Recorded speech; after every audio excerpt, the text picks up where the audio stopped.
भूषण।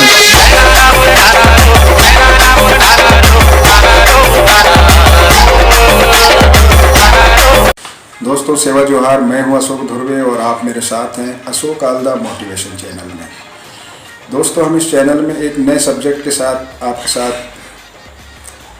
चर्चा में होंगे। हमने पहला पार्ट पिछले अंक में चर्चा किया था।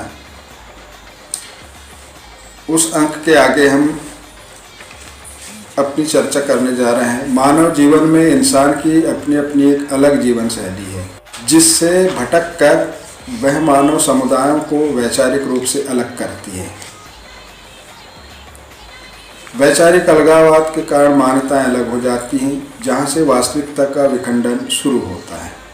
अर्थात मानव की सोच का विखंडित परिणाम अलग अलग मान्यताओं को जन्म देकर प्रकृति की वास्तविकता से दूर होकर आस्था और अंधविश्वास की कमजोर बुनियाद पर आश्रित हो जाता है। ऐसी परिस्थितियों में मानव जीवन का प्रादुर्भाव द्विपक्षी हो जाता है,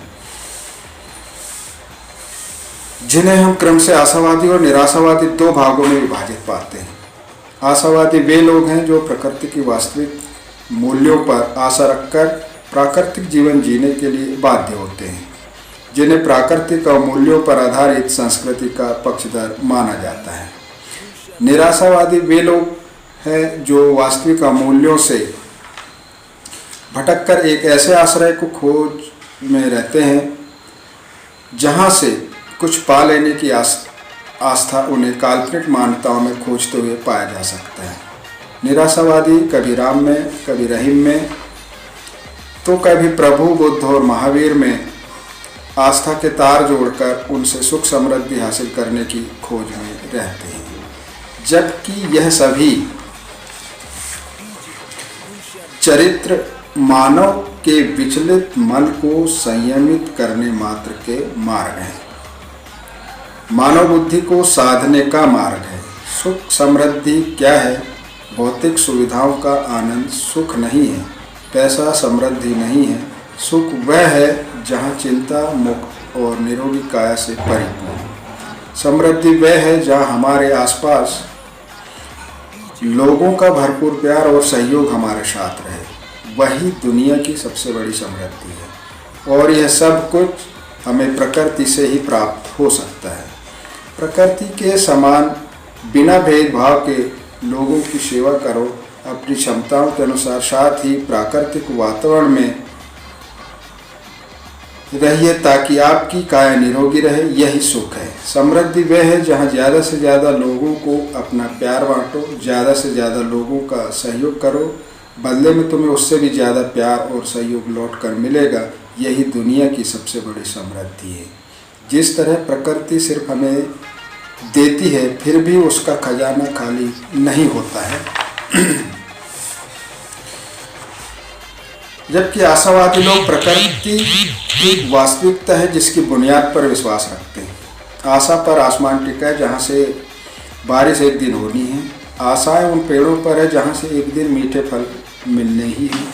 आशाएं इस जमीन पर हैं, एक दिन लहलहाती फसलें हमारा पेट भरने के लिए अनाज जरूर देंगी। आशाएं इस प्रकृति पर है, जिंदा रहने के लिए हवा पानी इससे मिलेगा ही। आशावादी लोग इन आशावादी आशाओं से प्रत्यक्ष पाकर संस्कारित होते हैं और इन्हीं आशा के साथ उन स्रोतों की रक्षा सेवा के लिए इन प्राकृतिक परंपरा को जीवन संस्कृति के रूप में स्वीकार करते हैं। इसी आशावादी परंपरा को जीवंत प्राकृतिक संस्कृति के रूप में परंपरागत मान्यता दी गई है। इसी मान्यता के पक्षधर आदिवासी प्रकृति को मानने वाले, प्रकृति की रक्षा सेवा करने वाले परंपरावादी हुए, अर्थात रूढ़िवादी प्रथा को मानने वाले हुए।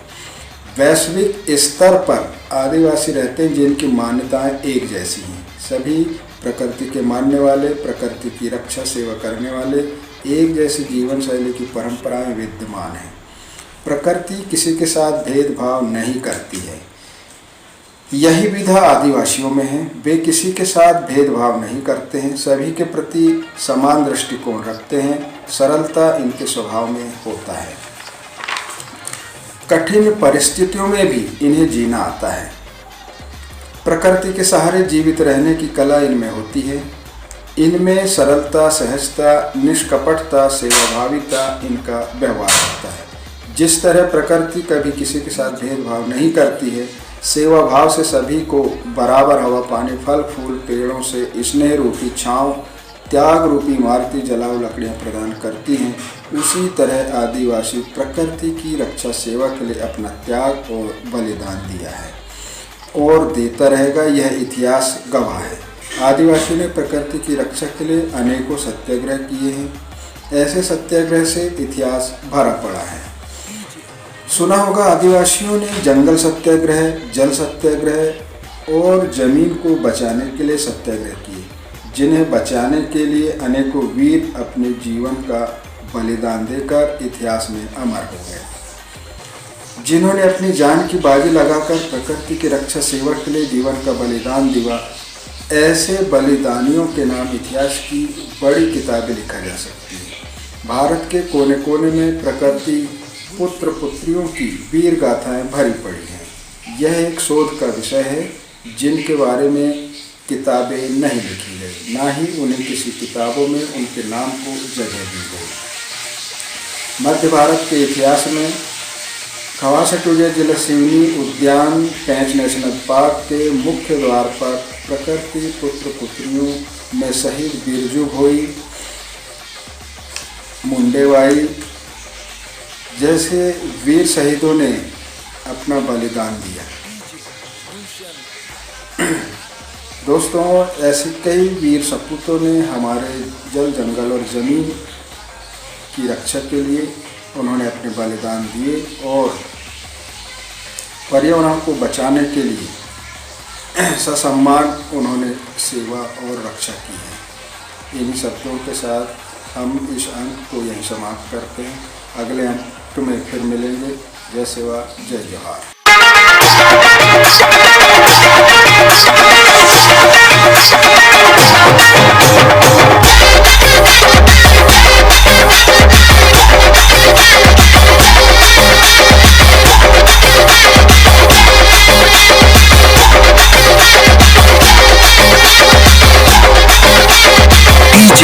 Gunshan